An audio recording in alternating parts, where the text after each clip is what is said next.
continuar de aquí en el capítulo 23 del Evangelio según Lucas, y el capítulo 22 lo terminamos hace poco, terminamos de repasar ese capítulo y fue tremendo. Fue un capítulo de esas partes de la Biblia que tú la lees y siempre te estremece el alma, te estremece el corazón. ¿Por qué? Porque aquí Jesús lo vemos, le pasan muchas cosas a Jesús. Lo traicionan, lo entregan, lo entrega a uno de sus discípulos, lo entrega a Iscariote, lo entregan al Sanedrín, lo entregan a esta gente que lo estaban buscando, persiguiendo para entregarlo, para ejecutarlo. Jesús es traicionado por Judas. Pedro lo niega después, más adelante.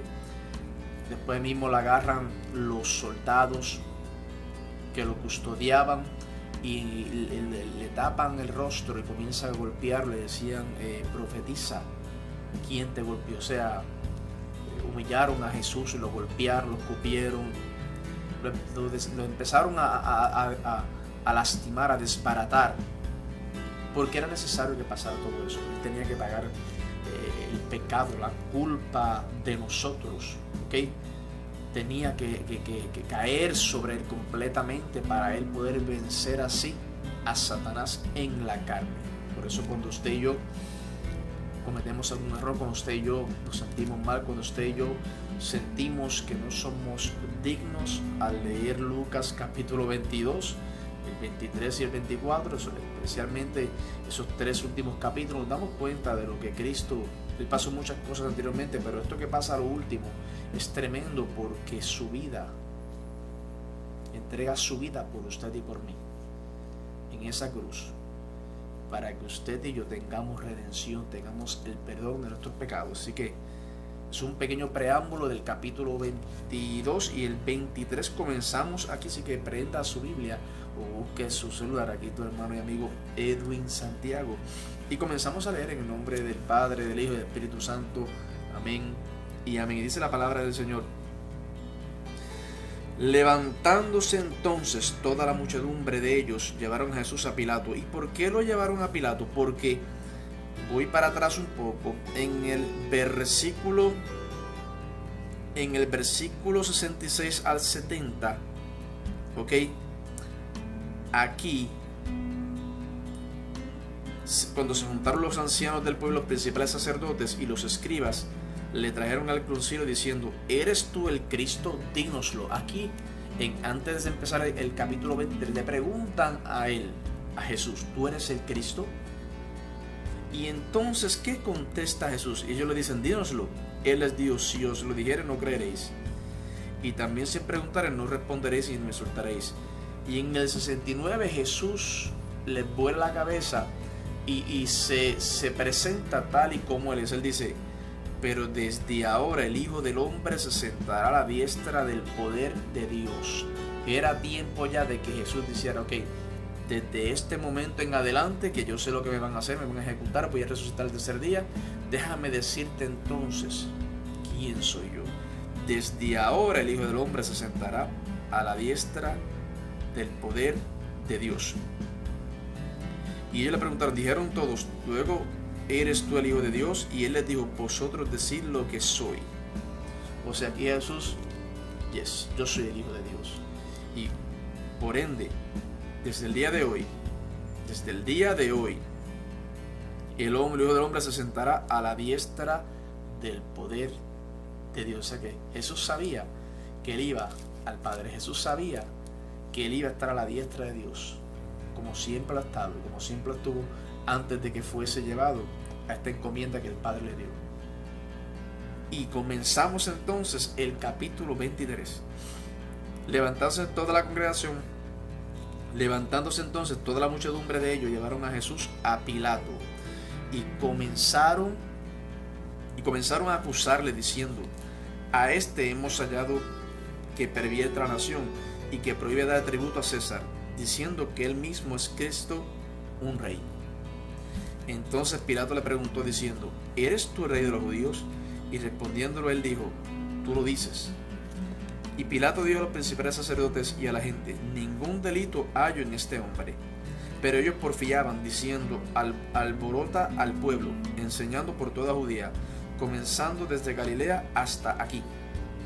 Entonces Pilato, oyendo decir Galilea, preguntó si el hombre era Galileo. Y al saber que era de la jurisdicción de Herodes, le remitió a Herodes, que en aquellos días también estaba en Jerusalén. Aquí vemos que primero, donde Jesús es golpeado, ¿ok?, es en la casa del sacerdote Caifás, en el patio. Allí lo llevan, allí lo acusan, allí le hacen un juicio ilegal, lo acusan, trae falsos testigos. Después de toda esa noche de confesar cosas que eran mentiras, de acusar a Jesús, de golpearlo, entonces lo llevan delante de Pilato y comienza a acusarle delante de Pilato. ¿Para qué? Para poder crucificarlo en una cruz, porque el castigo mayor que había en el pueblo judío en el Sanedrín era apedrear a las personas. Eso era lo mayor, pero ellos querían crucificar a Jesús, y eso solamente lo hacían los romanos. Ese era el castigo, uno de los castigos que hacían los romanos: crucificaban a las personas, ¿okay? Por eso llevan a Jesús, y Pilato era el procurador de esos días, y lo llevan a ver si lo puede juzgar. Pero Pilato dice: yo no encuentro nada malo en este hombre, tú sabes. Pero ellos querían castigar a eso, ellos querían que Jesús pagara un precio, ellos querían que Jesús se muriera, punto, porque no podían. Acuérdense que detrás de todo esto está Satanás, el enemigo de las almas, no queriendo que Jesús llegue al propósito. Y cuando el pueblo dice que Jesús está alborotando en todo el mundo, empezando desde Galilea hasta aquí, cuando Pilato escucha la palabra Galilea, dice: Dios, pero si es en Galilea, pues mira, pues llévaselo a Herodes, que él es el que se encarga de esa área de Galilea, él es el procurador allá en Galilea, llévaselo a él, esa es la jurisdicción de él. O sea, Pilato sabía que Jesús era inocente, y trató de lavarse las manos y decir: no, yo no voy a bregar con esto, porque yo entiendo, en mi conocimiento, y algo me dice, algo me grita que este hombre es inocente. Y por favor, qué bueno de que es de Galilea, pues llévaselo a Herodes para que él bregue con esta situación. Y llevaron a Jesús a Pilato. El gobierno romano no le daba autoridad a los líderes judíos para ejecutar a los criminales, lo que estamos hablando anteriormente. Los líderes religiosos enviaron a Jesús a Poncio Pilato, el gobernador de la región de Judea. ¿Quién era Poncio Pilato en ese entonces? El gobernador de la región de Judea. Los líderes judíos tenían razones para esperar un resultado favorable cuando se presentaron ante Pilato. La historia secular muestra que era un hombre cruel, despiadado y totalmente insensible al sentido moral de los demás. Seguramente pensaron: Pilato sentenciará a Jesús a muerte. O sea, Pilato era un hombre fuerte, era un hombre que no tenía sentimientos, era un hombre que cumplía la ley. Pero al llegar a Jesús, los judíos se enojaron porque vieron que él no lo juzgó, porque sabía, vuelvo y repito, insisto, de que este hombre era inocente. Pilo, el antiguo erudito judío de Alejandría, describió a Pilato su corrupción, sus actos de insolencia, su rapiña, su hábito de insultar a la gente, su crueldad, sus continuos asesinatos de personas sin juicio y no condenadas, y su interminable y terrible humanidad. Este era Pilato, este era al que se le llevó a Jesús. No era un hombre fácil, no era una persona humilde, era una persona que pensaba con su juicio cabal, sino una persona que decidía lo que él quería hacer, cuando lo quería hacer y cómo lo quería hacer, sin importar las consecuencias. ¿Y qué dice? A este hemos hallado que pervierte a la nación. Aquí la gente, aquí acusando a Jesús, que prohíbe dar tributo a César. Esto es mentira, porque Jesús dijo: dar a César lo de César y a Dios lo que es de Dios, y que él mismo es el Cristo, un rey. Al mismo tiempo, los líderes religiosos sabían que a Pilato no le interesaría la acusación de blasfemia ante el concilio religioso. Por lo tanto, trajeron ante Pilato 3 falsas acusaciones. ¿Cuáles 3 falsas acusaciones? Que era un revolucionario, pervertía a la nación, la primera mentira.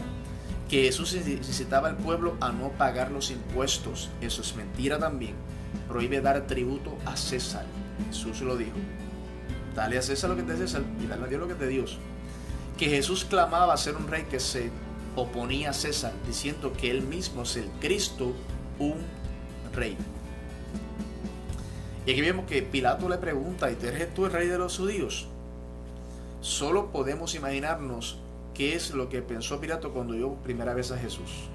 Cuando vio a este hombre golpeado y ensangrentado delante de él. Jesús no se veía especialmente majestuoso cuando se paró frente a Pilato, por lo que el gobernador romano probablemente fue sarcástico o irónico cuando preguntó: ¿eres tú el rey de los judíos? O sea, Jesús ya estaba golpeado, desbaratado, lo habían golpeado toda la noche, escupido. Imagino que su rostro estaba desfigurado, con sangre, ensangrentado. Imagínense. Y lo llevan delante de Pilato. Imagínense ustedes por un momento esa escena en su cabeza. Dios mío. Cuando le pregunta a Pilato: ¿tú eres el rey de los judíos? Jesús le dice: tú lo dices. Jesús no se defendió.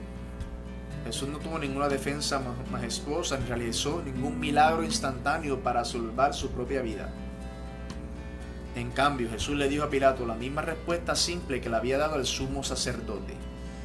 O sea, Jesús tenía un propósito y él no quería salvarse de ese propósito. Por eso en la oración le dice: Señor, si es posible, pasa de mí esta copa, pero se haga tu voluntad y no la mía. Jesús sabía que tenía un propósito y él lo iba a cumplir, porque era una encomienda que tenía Jesús. ¿Y qué le dice Pilato? Ningún delito hay en este hombre. Este fue el veredicto de Pilato. Aunque Pilato era un hombre cruel y despiadado, no era estúpido. Él fue capaz de ver a través de los motivos de los líderes religiosos y no tuvo ningún problema en estimar a Jesús y a la situación en general con la declaración: ningún delito hallo en este hombre. Pero ¿qué pasaba después? Ellos porfiaban. Como resultado, los líderes religiosos se volvieron más agresivos y enfatizaron su acusación de que Jesús era un líder de la insurrección que le alborotaba al pueblo. Este era un crimen que preocuparía a cualquier gobernador romano. Aquí vemos la insistencia del pueblo en buscar un delito para que Jesús fuera acusado. Punto. Ese día se iba a encontrar un delito, aunque se inventase, para que Jesús fuese acusado y llegara a la cruz. Y al Pilato saber que era la jurisdicción de Herodes, le remitió a Herodes. Pilato permaneció perplejo e indispuesto a respaldar su veredicto de que Jesús no era culpable. Así que envió a Jesús a Herodes, porque Jesús era de Galilea, el área donde Herodes gobernaba. Qué tremendo, ¿eh? La ciudad de Nazaret, en la cual Cristo había continuado hasta los 30 años, y la de Capernaum, en la que residió principalmente los últimos años de su vida, estaban ambas en la parte inferior de Galilea, de la cual Herodes Antipas era tetrarca. Pilato probablemente se alegró de tener esta oportunidad para rendirle un poco de respeto a Herodes, a quien es probable que haya irritado y con quien ahora deseaba congraciarse. La palabra remitir, le remitió, es una palabra técnica para enviar a un prisionero de una autoridad a otra. Esto lo vemos en Hechos 25-21. Aquí vemos que Pilatos envía a Jesús a Herodes para que él lo juzgue, para que él se encargue de él, porque legalmente le tocaba a Herodes, porque Jesús era de Galilea, de la área de Galilea, y él era el gobernador de esta área, ¿ok? De la Galilea. Seguimos aquí en Lucas capítulo 23, versículo 8, dice: Herodes, viendo que Jesús se alegró mucho.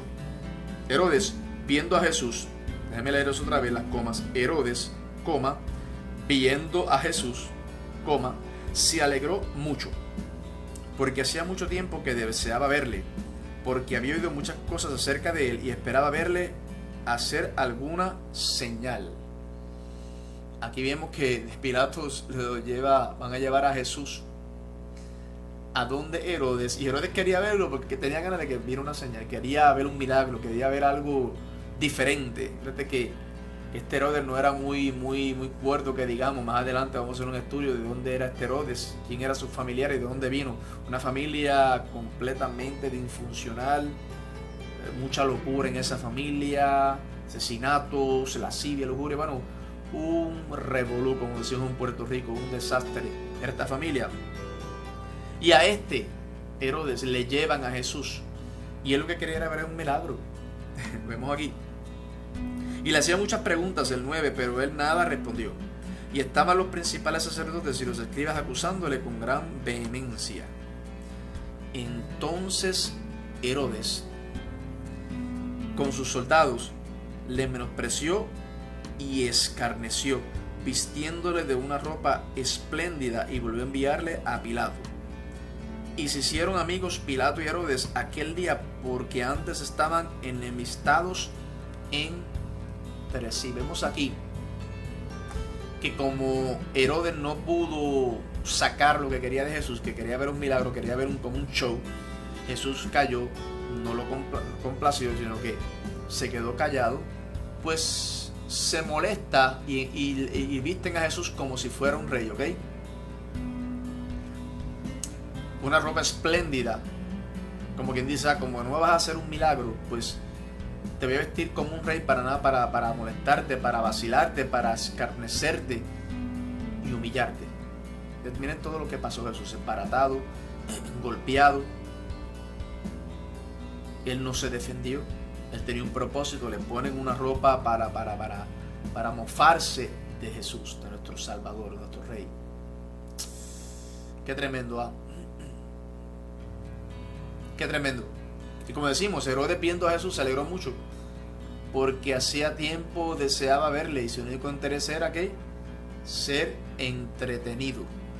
¿Ok? Y vamos a ver qué dicen algunos lectores sobre esta historia. Algunos de los viejos escritores se deleitan en comentar que así como hubo 4 evangelistas para honrar a nuestro Señor, también hubo 4 jueces para avergonzarlo: Anás, Caifás, Pilato y Herodes.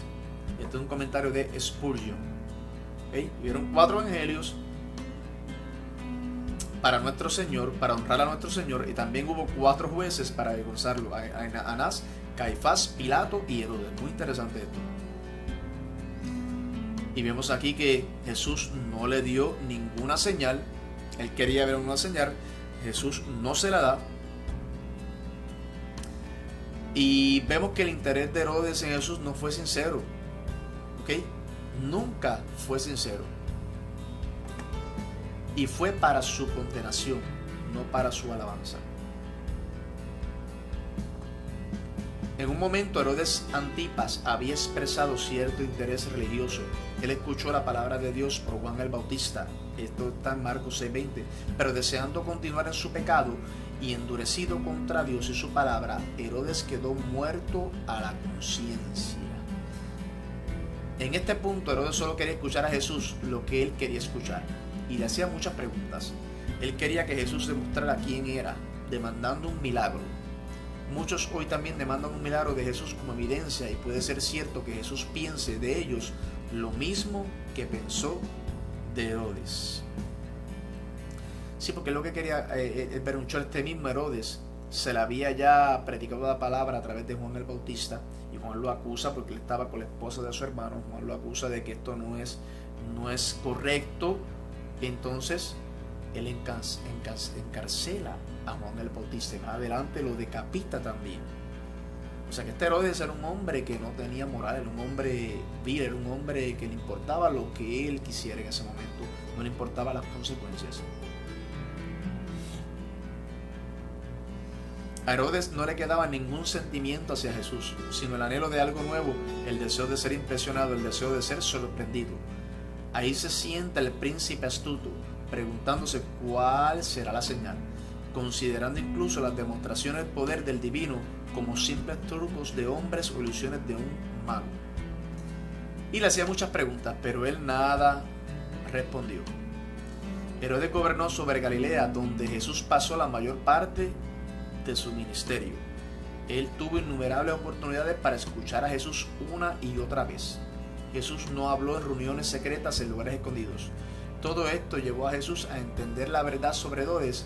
Él no era un buscador sincero. Por esto mismo, Jesús no le respondió a Herodes porque él sabía que Herodes no era sincero, él sabía que Herodes no quería buscarlo, ni saber de él para aceptar lo que Jesús dijera, para aceptar el Evangelio, para aceptar la verdad, de ninguna forma. Herodes lo que quería era lucirse, era hacer un show, un montaje. Lo que quería era satisfacer sus ganas de un milagro. Eso es lo que quería Herodes, porque bastantes oportunidades tuvo de escuchar a Jesús y de conocer a Jesús.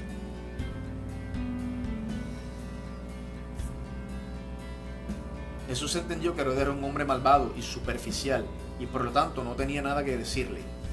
El mismo hombre que asesinó a Juan el Bautista ahora consideraba a Jesús como un hacedor de milagros para su propio entretenimiento. Incluso cuando otros estaban acusándole con gran vehemencia, Jesús no tenía nada que decirle a Herodes. Tremendo. La burla dejó en claro que Herodes no tomó la acusación en serio. Eso es lo que es realmente aterrador al incidente. Con el Hijo de Dios delante de él, Herodes solo podía bromear. Esto es cuando lo tienen delante, lo están acusando, y él lo que hacía era bromeando, haciéndole preguntas, le pone un vestido, mofándose de nuestro Creador, mofándose del Salvador del universo.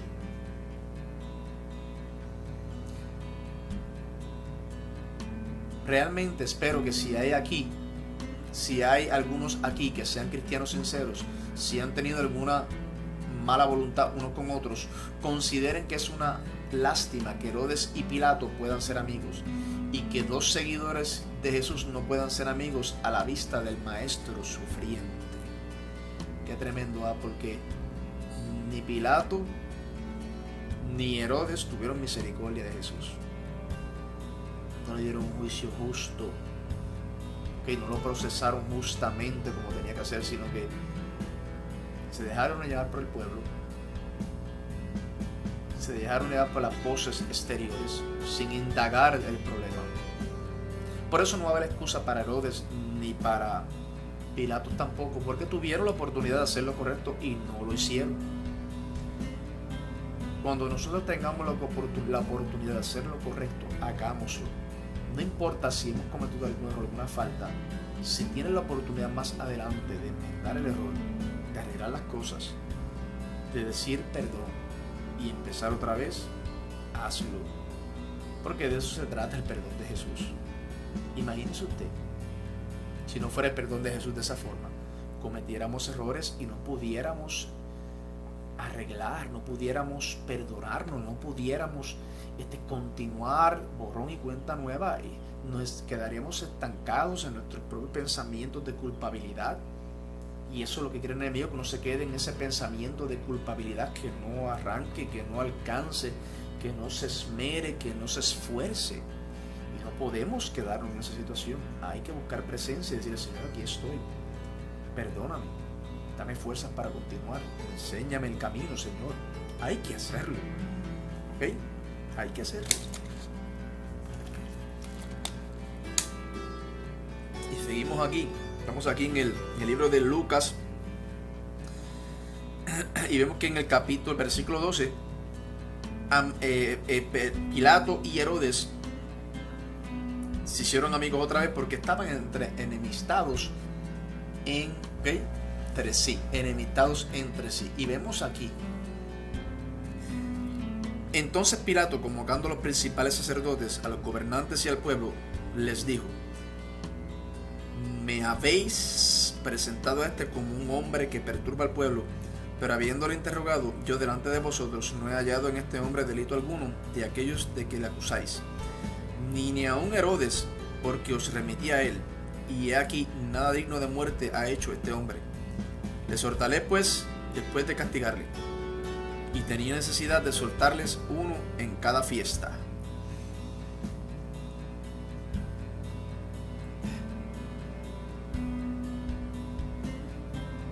Mas toda la multitud dio voces a una, diciendo: fuera con este y suéltanos a Barrabás. Este había sido echado en la cárcel por sedición de la ciudad y por un homicidio. Les habló otra vez Pilato, queriendo soltar a Jesús. Pero ellos volvieron a dar voces, diciendo: crucifícale, crucifícale. Él les dijo por tercera vez: pues qué mal ha hecho este hombre. ningún delito digno de muerte hallado en él. Le castigaré pues y le soltaré. Y aquí vemos la lucha que había. Pilato sabía que Jesús era inocente. Pilato sabía, era un hombre inteligente, era un hombre que a pesar de que era vil, cruel, sabía lo que estaba haciendo. Y le insistía al pueblo, este hombre no ha hecho nada. No ha hecho nada digno de muerte. Y a pesar de que él era un hombre que no le importaba a los demás, era inteligente y algo dentro de él le decía, este hombre es inocente. Y él hasta insistió por 3 veces, ningún delito de muerte. Por eso sigue repitiendo Pilato aquí, le castigaré y le soltaré. ¿Ok? La costumbre romana de castigar era un azote brutal con látigos. Los golpes venían desde un látigo con muchos pedazos de cuero, cada uno teniendo pedazos afilados de hueso o de metal en las puntas. Reducía la espada a rojo vivo, y no era extraño que un criminal muriera como consecuencia de los azotes, incluso antes de la crucifixión. Esto no fue justo. Un hombre inocente no merece ni siquiera un castigo leve, mucho menos uno tan pesado como el sugerido por las palabras, le soltaré pues después de castigarle. Imagínese usted, uno dice después que lo castigue, era matarlo, azotar a alguien, los romanos, de la forma que lo azotaron, y ya vemos que estos látigos tenían las puntas, tenían metales y tenían pedazos de huesos, arrancaba los pedazos de piel cuando eran azotados, y muchos de ellos ni tan siquiera llegaban a la cruz porque morían siendo azotados. Cuando leemos esto aprendemos lo que pasó Jesús, la magnitud de lo que pasó nuestro Salvador y Creador.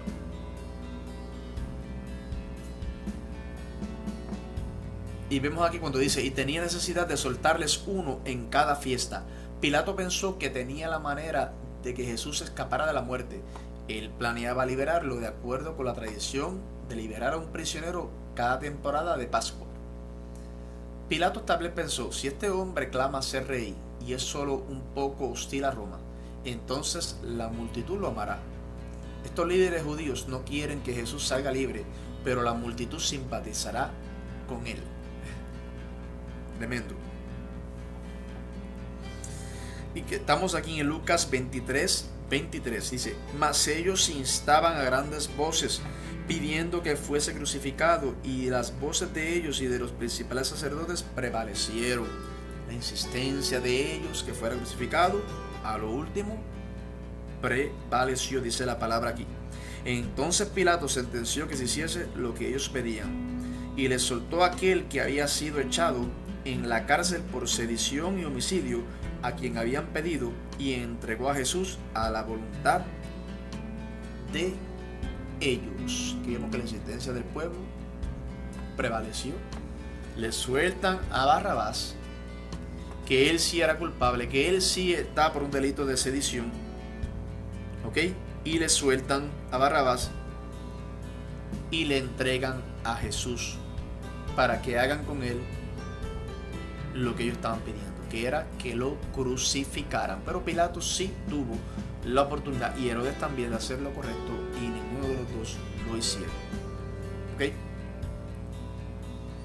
Y la gente decía, fuera con este y suéltanos a Barrabás. Debido a esto, Pilato no tuvo el coraje para oponérsele tanto a los líderes religiosos como a la multitud. Pero ellos volvieron a dar voces diciendo, crucifícale, crucifícale. Esto era una escena extraña y casi demencial. Un cruel y despiadado gobernador romano tratando de salvar la vida de un maestro judío, hacedor de milagros, en contra de los intensos esfuerzos de los líderes judíos y de la multitud. ¿Verdad? Qué panorama raro este. Este hombre fuerte, insensato, este hombre sin sentimientos, tratando de defender a Jesús hasta lo último. Pero al final del día no pudo y suelta a Jesús, se lo entrega al pueblo para que acaben con él, para que lo crucifiquen. ¿Y por qué recae la responsabilidad sobre Pilato? Porque él tenía el poder de detener todo eso. Él, al aceptarlo, bajo la ley romana se podía crucificar a Jesús en esa cruz, pero era para algún delito, y él sabía que Jesús no había cometido ningún delito. Ahí está la culpa de Pilatos. Ahí está el momento crítico de la vida de Pilatos. Cuando vaya al gran juicio del trono, Dios le va a decir: ¿por qué no hiciste lo correcto? No, Jesús, ¿por qué no hiciste lo correcto? Por eso es tan importante, como dije ahorita e insisto, de que cuando podamos hacer lo correcto lo hagamos siempre. Y si en algún momento no lo hacemos, vayamos para atrás, pidamos perdón, reconciliémonos con el Señor o con quien hayamos cometido el error y continuemos caminando en el nombre poderoso de Jesús. Es bien importante aceptar el regalo de Dios en esa cruz, que fue por el perdón de nuestros pecados. ¿Ok? Y llevándole, tomaron a cierto Simón de Cirene, que venía del campo, y le pusieron encima la cruz para que la llevase tras Jesús. Y le seguía gran multitud del pueblo y de mujeres que lloraban y hacían lamentación por él. Aquí vemos que a Jesús ya le montan una cruz, ¿ok? Y Simón lo ayuda a cargar la cruz de Jesús. Y llevándole, tomaron a cierto Simón de Cirene, que venía del campo, y le pusieron encima la cruz para que la llevase tras Jesús. Y llevándolo, incluso antes de que Jesús fuera azotado, su condición física era débil. Es razonable asumir que Jesús se encontraba en buena condición física hasta la noche de su arresto. Por supuesto que sí, porque ahí lo barataron, ahí lo golpearon, ahí hicieron 20 cosas a Jesús, cosas a lo mejor que no están escritas en el libro de la Biblia. Se acabaron con Jesús en esa noche antes de crucificarlo, antes inclusive aún de azotarlo. Los rigores del ministerio de Jesús, esto es, viajar a pie por Palestina, hubieran evitado cualquier enfermedad física grave o una constitución débil en general. En el artículo sobre la muerte física de Jesucristo del diario de la Asociación de Medicina Americana. Esto es un comentario del doctor William Edwards que dice: los rigores del ministerio de Jesús, viajar por Palestina a pie, hubieran evitado cualquier enfermedad física grave o una constitución débil. En otras palabras, Jesús era un hombre en una buena condición física. Se pasaba caminando de arriba para abajo, era carpintero también, y en esos tiempos la carpintería no consistía en madera, la madera no se conseguía allí donde vivía Jesús, eran en piedra, se trabajaba la piedra, ¿okay? De los cimientos hasta las paredes, eran en piedra. O sea que Jesús no era un hombre débil, era un hombre en una buena condición física. Pero sin embargo, durante las 12 horas entre las 9 p.m. el jueves y las 9 a.m. del viernes, Jesús sufrió muchas cosas, ¿okay? Tanto físicamente como de estrés de alto nivel que lo afectaron físicamente. Jesús sufrió un gran estrés emocional en Getsemaní, cuando se indicó, cuando su sudor se convirtió en gotas de sangre. Esto está en Lucas 22:44. Aunque este es un fenómeno muy raro, sudar sangre se llama hematidrosis o hemihidrosis. Puede ocurrir en estados altamente emocionales o en personas con trastornos hemorrágicos. Como resultado de una hemorragia en las glándulas sudoríparas, la piel se vuelve frágil y sensible.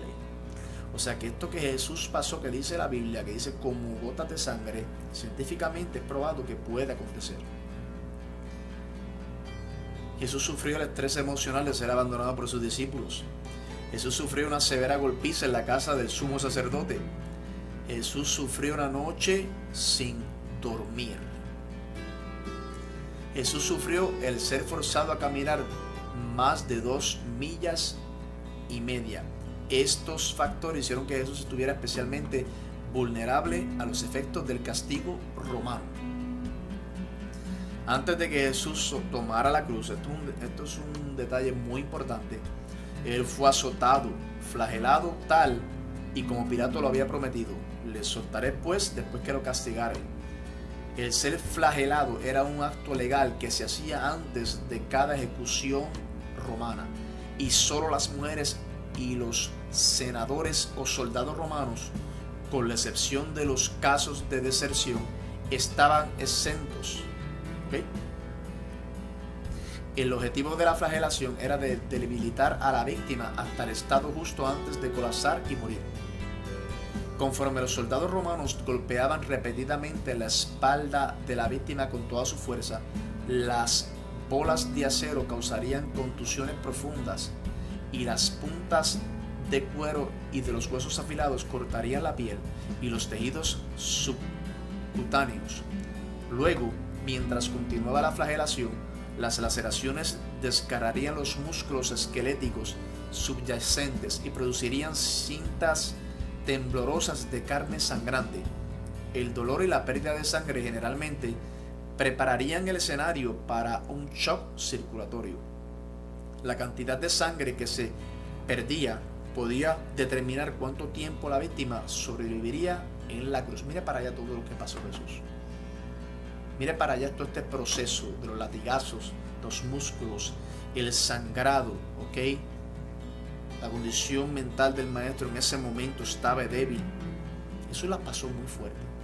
Y esto es bueno aprenderlo para que sepamos lo que hizo Jesús por nosotros, para que sepamos lo que Él pasó, para que lo apliquemos todos los días que nos levantemos. Gracias, Señor.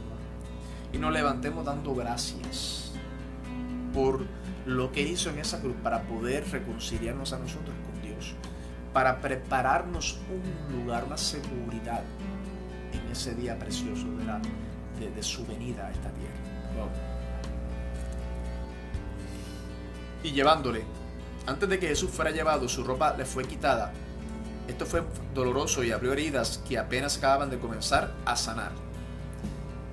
Cuando los soldados arrancaron la túnica de la espalda de Jesús, probablemente reabrieron las heridas flageladoras. Seguro que sí, porque acuérdense que él estaba sangrado, él estaba las heridas abiertas, pasó una noche entera, esa túnica se le pegó a las heridas, me imagino, y cuando le arrancan el vestido, ¿ok? Cuando le quitan la ropa, se llevan las cáscaras, se llevan esa sangre pegada, seca de sus heridas. Imagino que le activaron todo el cuerpo otra vez. O sea, Jesús estaba débil, Jesús estaba desbaratado completamente, por dentro y por fuera. Y mientras Jesús fue llevado a la crucifixión, fue, como todas las víctimas de la crucifixión, forzado a cargar la madera con la que sería crucificado. Wow. Y seguimos dando detalles aquí de la crucifixión, de los látigos, del cuerpo de Jesús, de lo que estaba pasando. Vamos a dar unos pocos datos ahora del peso de la cruz. El peso total de la cruz era típicamente de 300 libras. Imagínese usted. 300 libras. That's a lot of weight. Es un montón de peso. La víctima solo cargaba la viga horizontal de la cruz, que pesaba entre 75 y 125 libras. Cuando la víctima cargaba esta parte de la cruz, normalmente era desnudado y sus manos eran amarradas a la cruz. ¿Y se imagina usted? Usted se imagina a Jesús desnudo, desbaratado, sangrando, desangrándose, sufriendo, pagando el precio, cargando una cruz desnudo. Imagínense ese picture ahora mismo, esa escena en su cabeza. Por usted y por mí. Por usted y por mí. Los pecados, punto. No hay otra forma de verlo.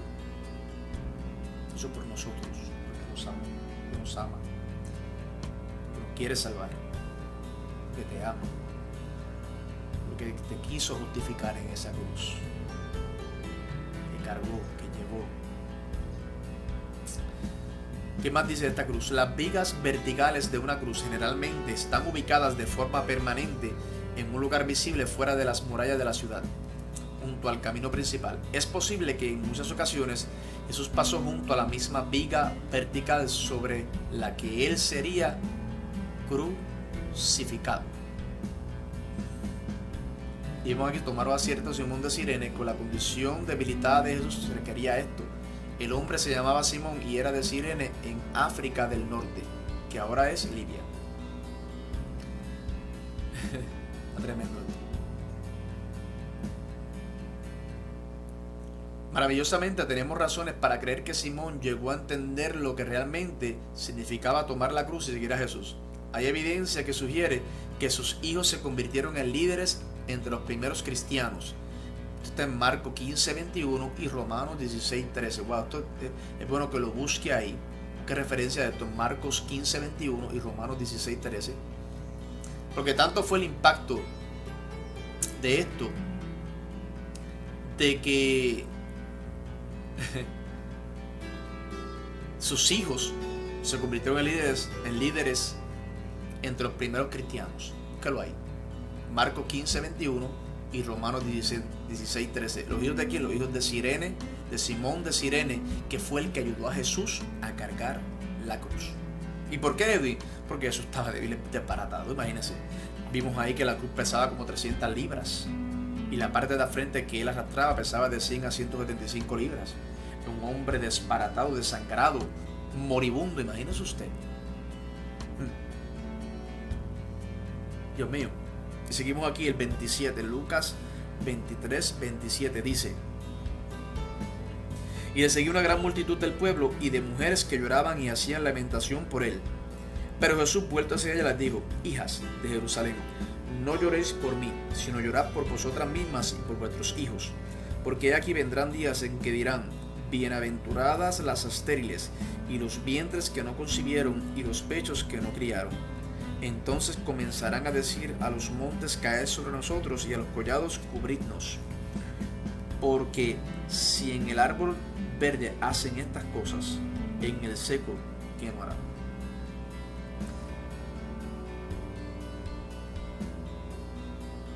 Y vemos a Jesús aquí cargando esta cruz y les habla a las mujeres que lo seguían, dando todavía Jesús enseñando, todavía Jesús dando palabra, todavía Jesús en esta condición crítica haciendo el trabajo que él vino a hacer. Era costumbre, fíjate, que una gran multitud siguiera a un criminal condenado en su camino a la crucifixión. Estaba diseñado a ser un evento público.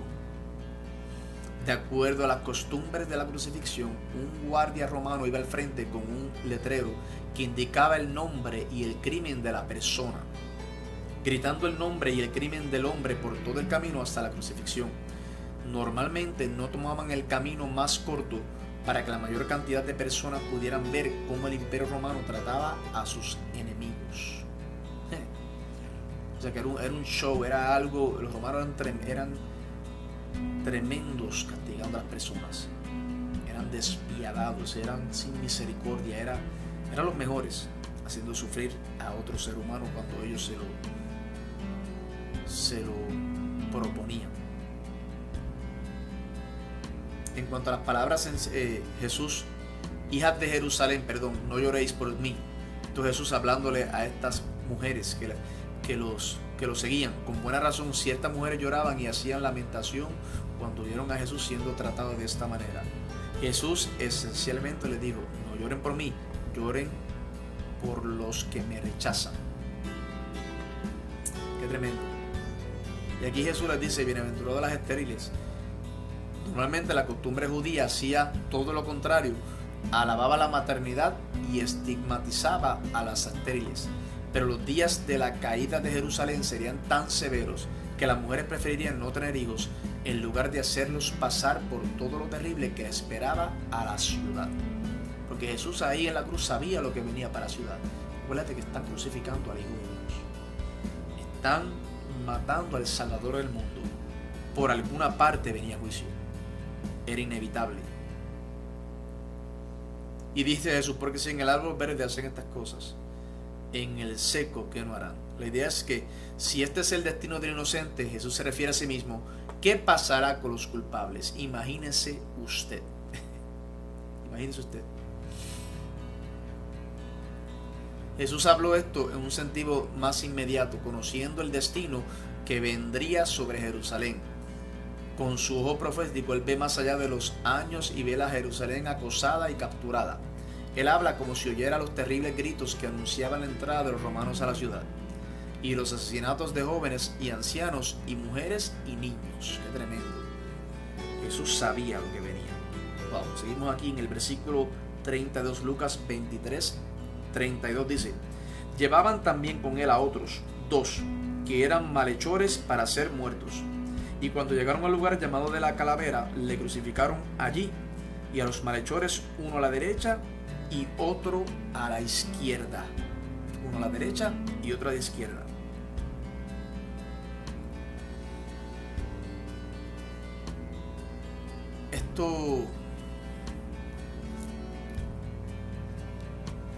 Esto quiero hablar muy bien de esto y quiero hacer una pausa aquí, esta parte, de cuando estas dos personas están con Jesús, estas dos otras personas que iban a ser llevadas a la crucifixión van con Jesús. Vamos a desmenuzar esto bien chévere para que el Espíritu Santo nos hable y nos guíe, ¿ok?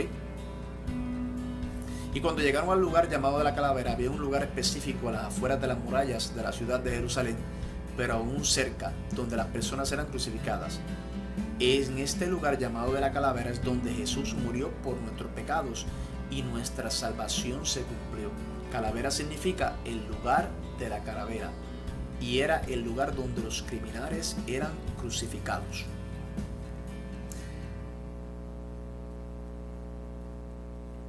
Es una crítica reveladora de Fitz Meyer, un teólogo jesuita. Observa en un comentario al lado del versículo 32. ¿Y qué dice el versículo 32? Llevaban también con él a otros 2 que eran malhechores para ser muertos.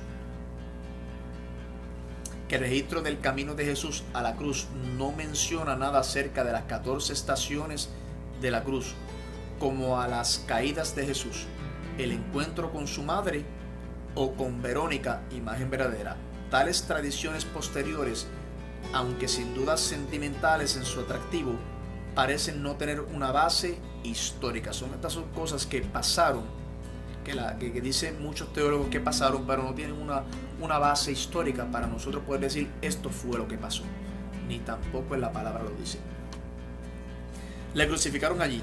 En días en que el Nuevo Testamento se escribió por primera vez, la práctica de la crucifixión no necesitaba explicación.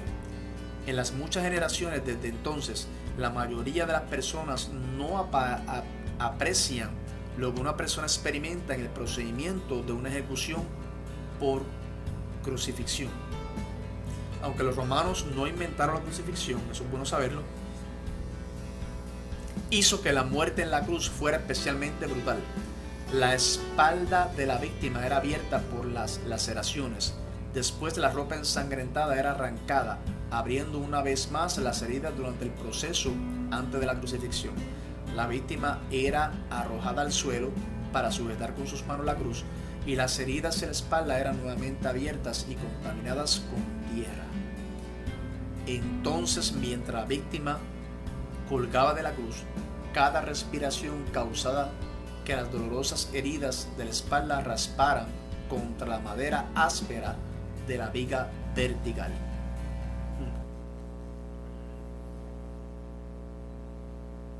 Vamos aquí al versículo 24. Y Jesús decía: Padre, perdónalos porque no saben lo que hacen. Y repartieron entre sí sus vestidos, echando suerte. Aquí todo esto que estaba pasando Jesús, ¿ok?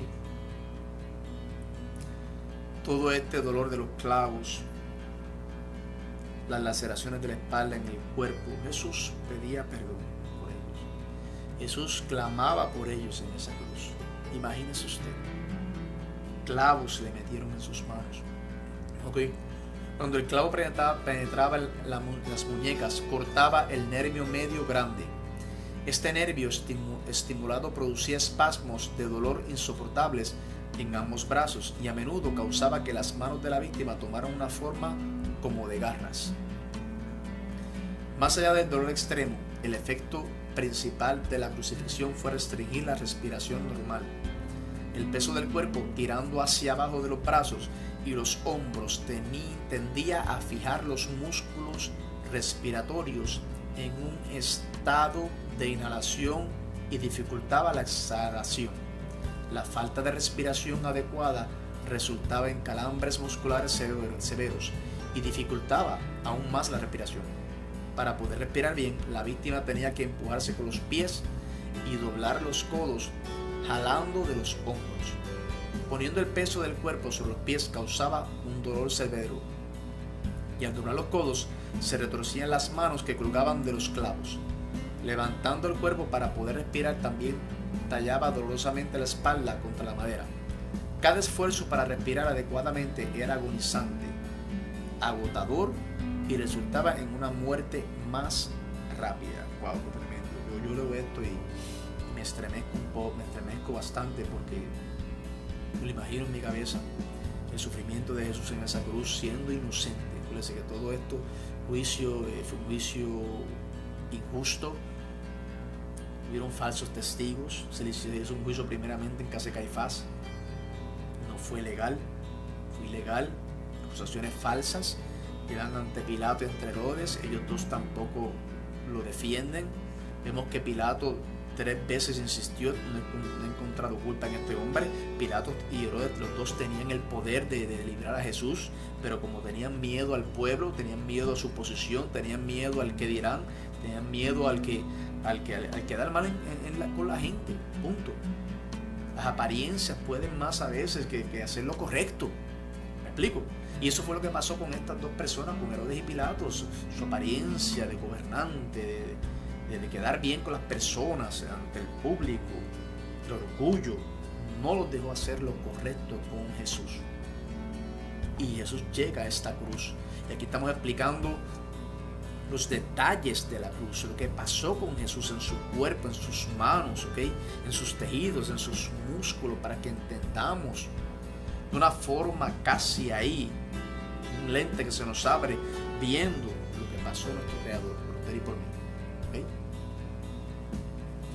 Otra cosa, no era raro que los insectos se posaran sobre o dentro de las heridas abiertas o en los ojos, oídos y nariz de la víctima indefensa, y las aves de rapiña rasgaran estos sitios.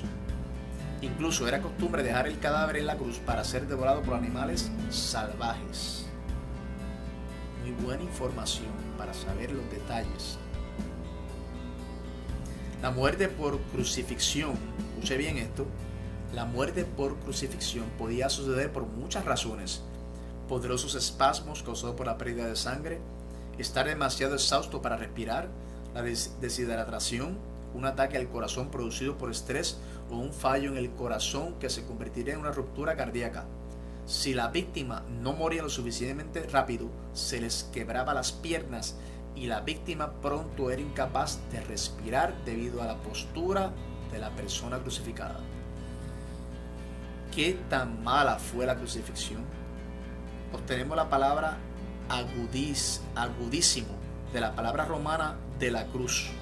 Considera cuán atroz debe ser el pecado ante los ojos de Dios cuando requiere tal sacrificio. Está tremendo esto. Por eso es que el perdón de Jesús hay que aceptarlo, hay que abrazarlo, hay que hacerlo de nosotros, porque Jesús hizo la muerte en cruz, la hizo de él. Digo, voy a abrazar esta cruz para que Edwin Santiago abrace el perdón. Voy a abrazar esta cruz para que Juan abrace el perdón. Voy a abrazar este castigo para que Carmen entienda que yo pagué por sus pecados. Ese es el punto de la cruz del Calvario. Esa es la cumbre de la cruz, que usted y yo recibamos este perdón a través de este sacrificio tan tremendo que hizo Cristo en la cruz del Calvario, por usted y por mí.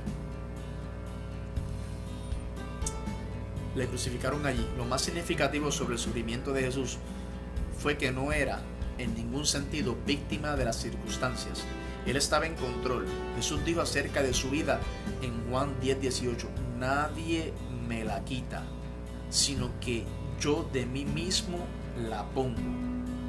Es algo terrible el tener que ser forzado a soportar esta tortura, pero elegirla libremente por amor es extraordinario. O sea, Jesús elige ir a la cruz.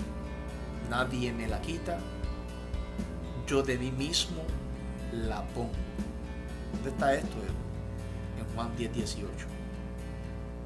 Jesús elige dar la vida por usted y por mí. Él elige ir a la cruz. Él elige pasar todo este sufrimiento para que usted y yo tengamos vida y vida en abundancia en Él. Y por eso yo le sirvo a Jesús, porque van a haber ocasiones en que no nos vamos a sentir dignos. Van a haber días en que nos vamos a sentir que no servimos, que no funcionamos, que no somos dignos de ni siquiera del más mínimo perdón. Y ahí, en ese día difícil, abraza la cruz.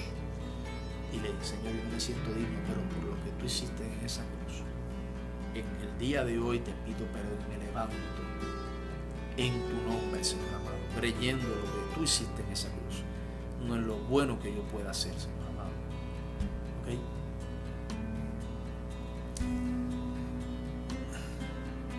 Este fue el acto más importante de esta vida tan importante, y esto se refleja incluso en las antiguas historias seculares.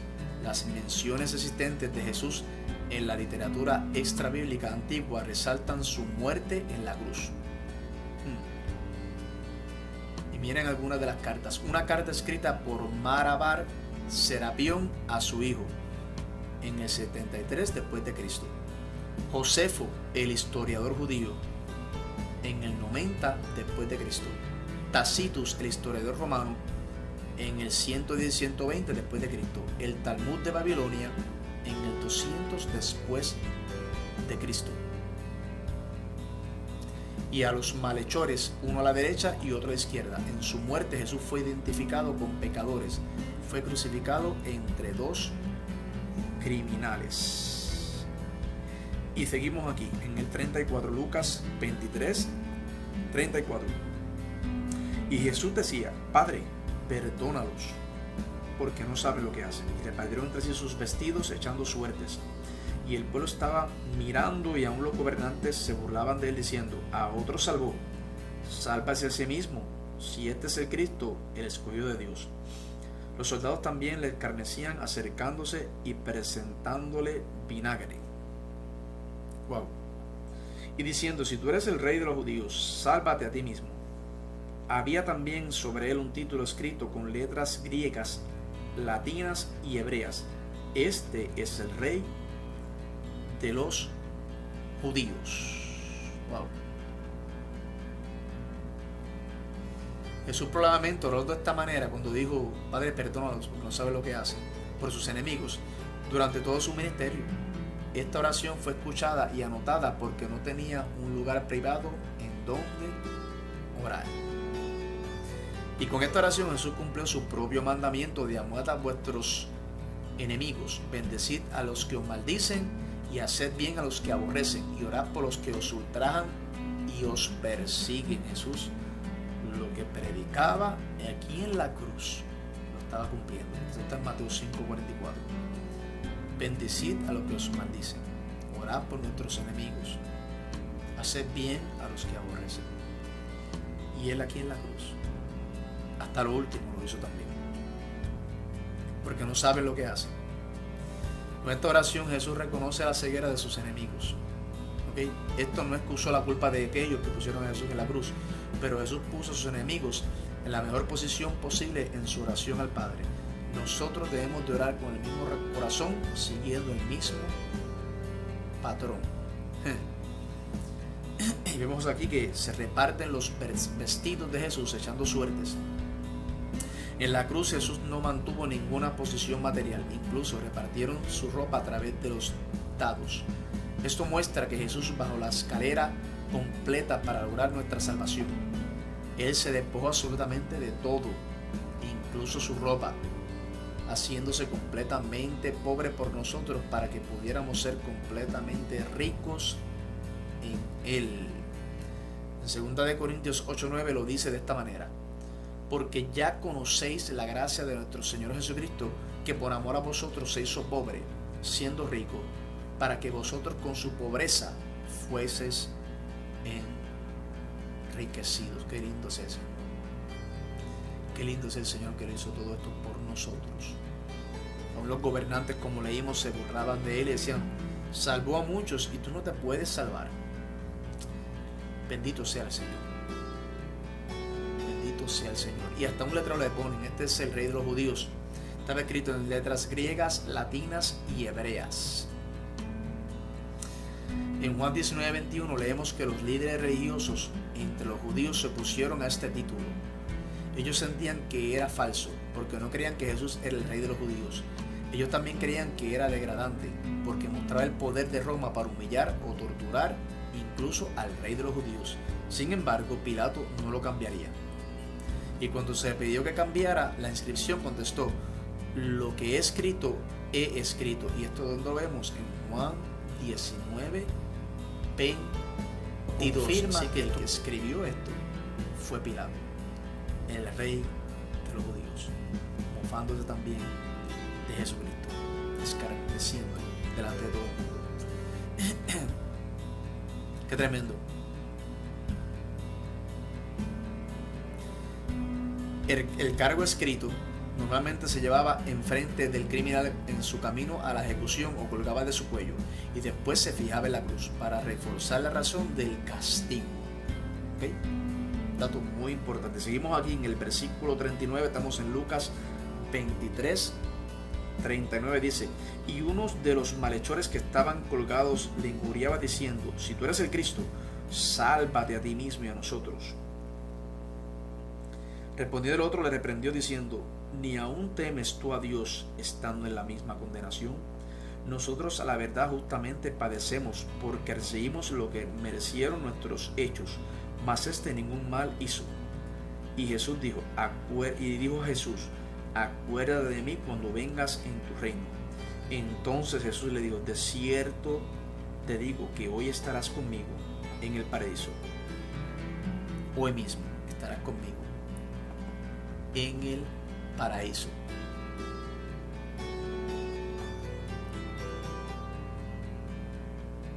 Y uno de los malhechores que estaban colgados le injuriaba a uno de los criminales crucificados al lado de Jesús. Participó de la burla y humillación. Él razonó que si Jesús era el Mesías, él debía salvar a aquellos que estaban siendo crucificados con él. Sálvate a ti mismo y a nosotros. Respondiendo el otro, le reprendió. Tanto Mateo 27:44 como Marcos 15:32 indica que ambos criminales se burlaron de Jesús. Aunque al principio los dos se burlaron de Jesús, en las horas que pasaron en la cruz, uno de los criminales llegó a ver las cosas de manera diferente y a confiar en Jesús. Qué detalle tremendo este, porque aquí en Lucas dice que uno reprende al otro, pero si vamos y leemos ahí en el libro de Mateo 27:44 como en Marcos 15:32, escucha bien este detalle, indican que ambos criminales se burlaron de Jesús. O sea, los dos al principio se burlan de Jesús. Si tú eres Dios, sálvate a ti mismo, sálvanos a nosotros, bájate de esta cruz. Al principio fueron los dos, pero al principio los dos fueron los que se burlaron de Jesús, en las horas que pasaron en la cruz, uno de los criminales llegó a ver las cosas de manera diferente y a confiar en Jesús. Este segundo criminal respetó a Dios. ¿Ni aún temes a tu Dios? Él conocía sus propios pecados. Justamente padecemos, porque recibimos lo que merecieron nuestros hechos, mas este ningún mal hizo. Él conocía a Jesús, mas este ningún mal hizo. Él llamó a Jesús y dijo a Jesús. Él creía que Jesús era quien Jesús dijo que era, cuando dijo: acuérdate de mí cuando vengas en tu reino. Este creía en la promesa de vida eterna en Jesús. Qué tremendo. Es digno de mención que este hombre parece haber sido el primer en creer en la intercesión de Cristo. O sea, este hombre en esta cruz vemos una transformación. Al principio se une con el otro y dice: Jesús, bájate de esta cruz, bájanos de esta cruz. Ok, pero después se arrepiente, dice: yo he escuchado de Jesús, yo he escuchado de esta persona, yo sé que esto es un hombre justo, quiero creer lo que dice Jesús, quiero creer que Él es el Hijo de Dios. ¿Y qué hace este ladrón? Se arrepiente. Ok, cambia su manera de pensar, dice: no, este hombre tiene razón. Cometí el error de juzgarlo en cuanto lo clavaron aquí al lado mío en esta cruz. Yo estoy aquí también muriendo. Me voy a arrepentir, voy a aceptarlo, voy a creer en el mensaje. ¿Ok? ¿Y qué pasó? Ese mismo día se convirtió en el paraíso con Jesús. Y eso es lo que requiere arrepentirte, eso es lo que requiere cambiar tu manera de pensar. Eso es lo que requiere decir: Señor, aquí voy en tu nombre contigo. Agárrame la mano, perdona mis pecados, te acepto como mi único y exclusivo Salvador. Sálvame, límpiame, úsame. Aquí estoy, Señor. Te necesito. Significativamente, este ladrón que confió en Jesús en sus últimos momentos va al mismo paraíso que todos los demás. Esto puede parecer injusto, pero la imagen completa da gloria a la gracia de Dios, no a los méritos humanos en la salvación. En el cielo todos estaremos llenos de gozo y de recompensa, pero el grado de nuestra fidelidad ahora determina qué tan grande será nuestro contenedor de gozo y recompensa en el cielo, aunque todos serán llenados al máximo que puedan contener. Qué lindo. Me gusta esto. Una definición para paraíso. Cuando Jesús le dice: hoy mismo estarás conmigo en el paraíso.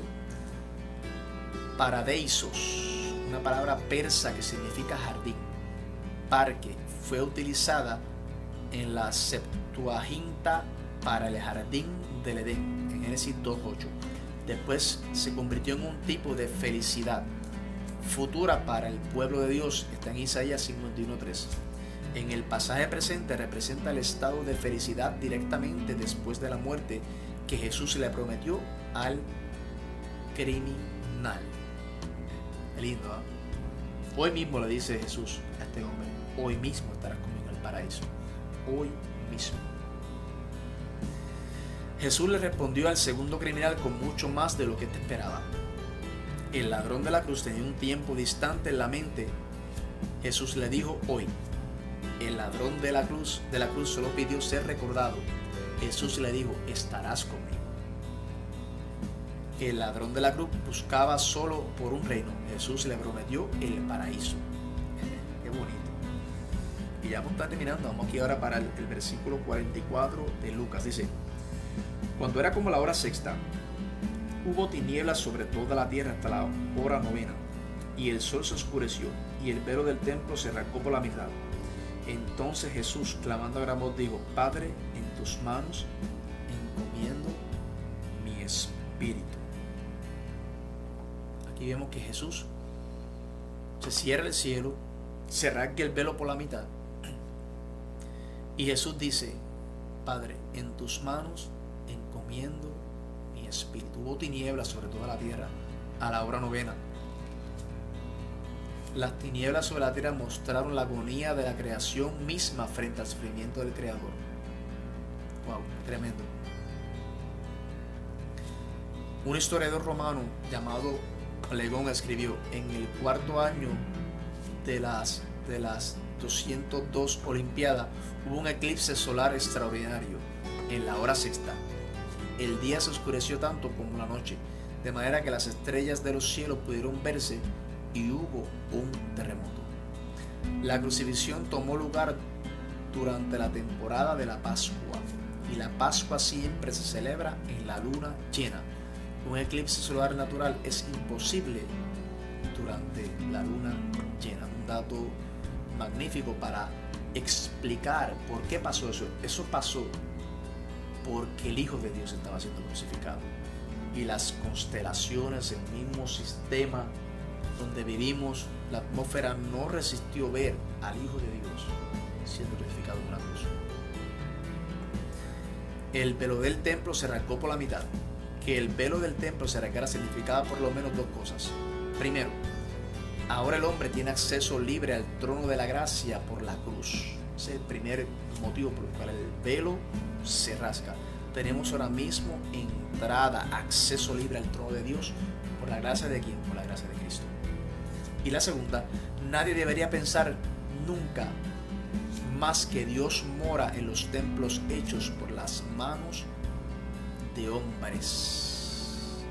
En Mateo 27:51 dice: escribe que el velo se rasgó en dos, de arriba abajo. Dios lo rasgó desde el cielo en vez de que el hombre lo rasgara desde la tierra. O sea, se rasga ese velo, y ahora usted y yo tenemos entrada a través de lo que Cristo hizo en esa cruz. Como usted, por usted y por mí también. Qué lindo es el Señor.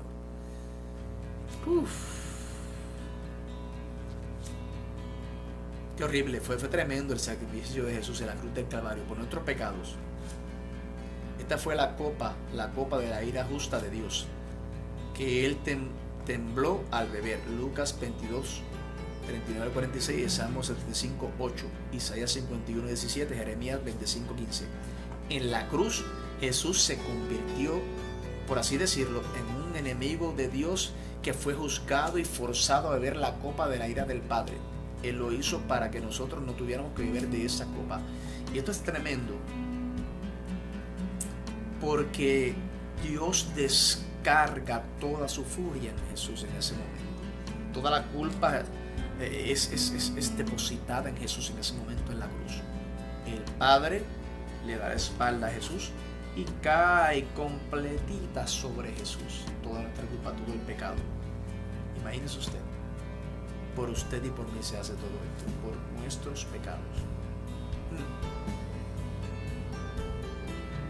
En Isaías nos muestra esto de una forma tremenda. Dice en Isaías 53, del 3 al 5: despreciado y desechado entre los hombres, varón de dolores, experimentado en quebranto, y como que escondimos de él el rostro, fue menospreciado y no lo estimamos. Ciertamente llevó nuestras enfermedades y sufrió nuestros dolores, y nosotros le tuvimos por azotado, por herido de Dios y abatido. Mas él herido fue por nuestras rebeliones, morido por nuestros pecados. El castigo de nuestra paz fue sobre él, y por sus llagas todos nosotros, incluyendo a Edwin Santiago el primero en esa lista, fuimos curados. Por las llagas de Cristo. Qué lindo es el Señor. Y alabamos a Dios. Y entrega a Jesús ahí su espíritu. ¿Ok? El versículo 46, cuando dice y expiró Jesús, exhaló su vida, parecen ser un eco de Génesis 2:7. Ahí se dice que Dios sopló el aliento de vida en Adán, y este llegó a ser un ser viviente. En uno Dios sopló el aliento de vida, Adán. En el otro exhaló el aliento de vida, Jesús. El último pagó las consecuencias del pecado del primero para inaugurar una nueva creación. Qué lindo es el Señor. Qué bonito está él. Seguimos aquí en el versículo 47. Dice: cuando el centurión vio lo que había acontecido, dio gloria a Dios diciendo: verdaderamente este era un hombre justo. Y toda la multitud de los que estaban presentes en este espectáculo, viendo lo que había acontecido, se volvían golpeándose el pecho. Pero todos sus conocidos y las mujeres que la habían seguido desde Galilea estaban lejos mirando estas cosas.